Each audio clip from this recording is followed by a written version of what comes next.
Mary from North Carolina experiences as a younger person that at the time seemed supernatural, but has explanations now as an atheist. So Mary, she, her from North Carolina, are you on the phone with us? Do I have your call topic right?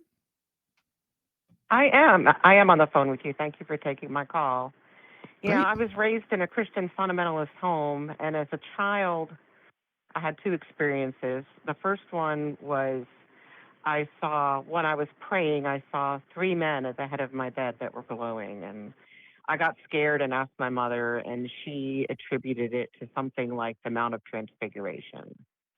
And then later on, I was praying on my knees by the bed, and I felt a hand on my shoulder and told her somebody was in the room, and she just said it was an angel, But I've since been diagnosed with borderline personality disorder, and I think that was undiagnosed when I was younger. But the most significant experience was when my daughter was sick one time and she was crying. I asked the Lord, prayed, and asked the Lord to show me what she was seeing. And the hair on the back of my neck stood up. And so I took her to my bed, and I saw a black shape come from her room into me, and immediately I was sick. And my excuse for that now was I was already sick. I ended up in the hospital for 6 weeks with sepsis. And, I was already sick and hallucinated. But at the time, I viewed it as that made me sick.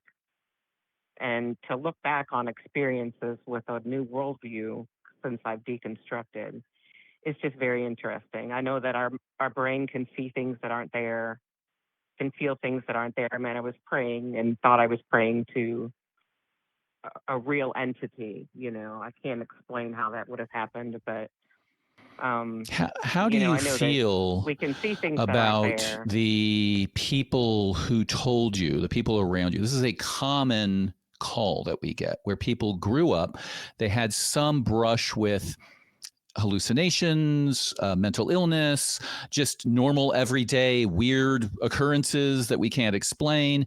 And the people around them supply a framework of some sort of religious structure, i.e., oh, you felt somebody touched you?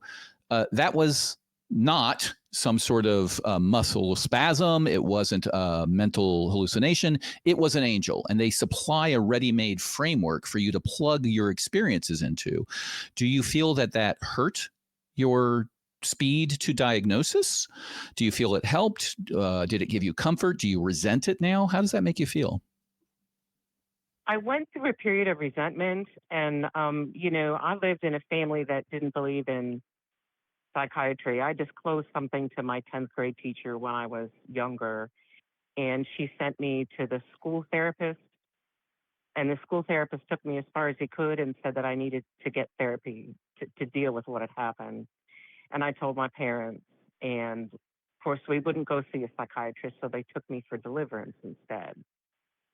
And there is a lot of resentment for that. But, they both since passed, and before they did, I was able to make peace with them, and because I was raised in a cult, and, they left it in their later years.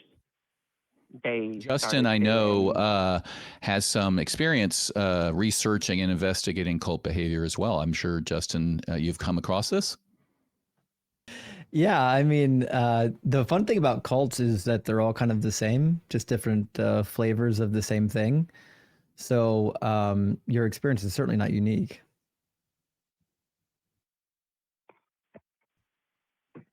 Yes, yeah. And I was able to, like I said, my father in his later years knew I didn't believe like he did, and we were able to just not speak about those things. So that resentment I was able to deal with.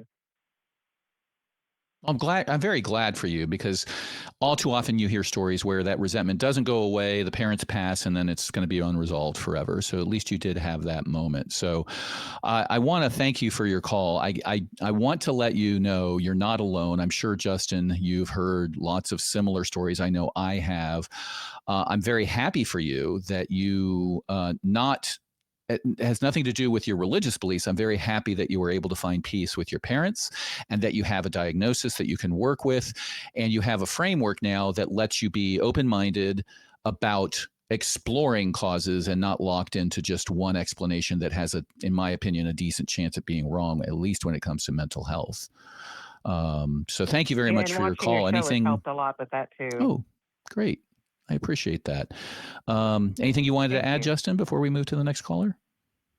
No, but I really appreciate the context, because the idea that you, because our last caller was a good example of this. He couldn't believe that somebody could experience some sort of hallucination or mental phenomenon, but the reality is it's super common, and you're a living example of it.